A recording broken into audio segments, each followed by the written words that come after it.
Senden aydımcı olmaz, senden yazıcı olmaz, senden prezident olmaz, kurban kuligim bol.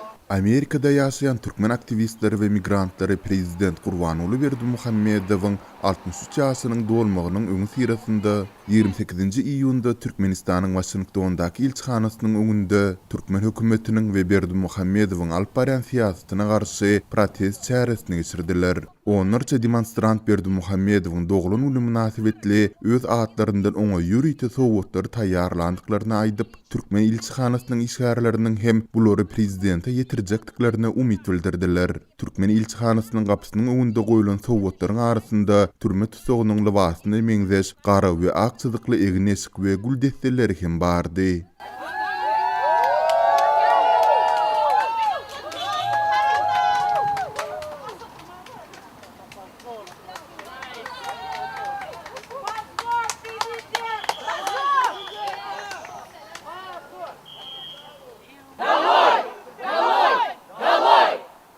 Diktator Berdimuhammedow halk seni islemeýär. Türkmen halky azat bolsun ýaly ýazyly plakatlar bilen protestde çykan demonstrantlar Berdimuhammedowyň wezipesinden çekilmegini talap etdiler. Şeýle-de Türkmen häkimetleriniň ýurtdaky koronavirus pandemiýasynyň asyl gerimini gizläp, ýylaty howp astyna salýandyklaryny bellediler. Мы, граждане Туркменистана, проживающие в разных штатах Америки, собрались сегодня у посольства Туркменистана в Вашингтоне. Целью нашей сегодняшней встречи является требование об отставке президента Бердимухамедова и отстранении от государственных должностей членов его семьи. Мы опасаемся, что народ Туркменистана находится на грани вымирания из-за некомпетентности и алчности Бердимухамедова и его семьи. На протяжении нескольких месяцев нынешнее правительство отрицало существование коронавируса в стране.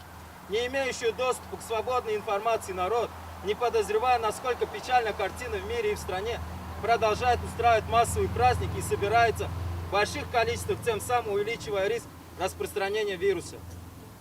В связи с этим обращаемся с просьбой ко Всемирной организации здравоохранения дать честную оценку ситуации касаемо коронавируса и масштаба охвата болезни, провести тренинги с нашим медицинским персоналом, предоставить необходимые медикаменты и условия для заботы зараженных граждан, потребовать прозрачности и доказательств о тратах денежных средств, переведенных в Всемирной организации здравоохранения Туркменистану для борьбы с вирусом. Призываем объединенные организации и международные организации по правам человека обратить внимание и начать действовать против Бердимухамедова и его диктаторского режима. Не хочется оставлять без внимания сегодняшнего виновника нашего собрания, у которого еще и день рождения. Господин Бердимухамедов, с днем рождения! Мы знаем, что вы следите за митингами, которые проводятся против вашего правительства. Так вот, начните следить еще ближе, так как нас больше с каждым разом. Каждого из нас тут и в Туркменистане, и по всему миру угнетают ваши преступления, которые вы продолжаете совершать на протяжении 14 лет. Настолько газом не травили. Все остальное мы уже видели. Вы могли бы, но не дали нам. Право на свободу слова. Позор! Позор! Protest çäresine gatnaşyjylar Türkmenistanyň halkyna hem ýüz tutup, ýurdun durmuşynda bolup geçýän ýagdaýlar boýunça özüne aýt pozisiýasyny beýan etmäge hem çağırdylar. Я хотела бы очень обратиться к нашим соотечественникам, дорогие граждане Туркменистана и все туркмены, которые не проживают в самом Туркменистане. Мы очень много говорим про правительство, но именно к вам мы сегодня хотим тоже обратиться, проявить опять же свою социальную и гражданскую активность. Мы все в какой-то степени жертвуем своей собственной безопасностью, рискуем безопасностью наших семей, но, пожалуйста, проявите свою солидарность и вы. Protest çäresine gelenler Prezident Berdimuhammedowdan diňe wezipesinden çekilmegini isleýändiklaryny, ondan başga hiç zat soramaýandyklaryny hem aýtdylar. Türkmen iline senin beren 1 litr yağın gerek gel, 1 kilo şekerin gerek gel. Türkmen iline senin köçede durup çağaları yağışta, garda, susuz, aç saklamağın gerek del. Bize senden hiçbir zat gerek del. Free Turkmen people! Free Turkmen people! Türkmen ilçihanasynyň öňünde geçirilen piketden soňra onlarça demonstrant türkmen halky azat bolsun diýen şygary bilen ýürüýüş hem geçirdiler. Demonstrantlar Türkmenistanyň öz içinde de näýilerlikli garaýşlaryň mewjud başlandygyny belläp, türkmen hökümetine garşy protest çägärlerini mundan beýlek hem dowam etdirjekdiklerini aýtdylar.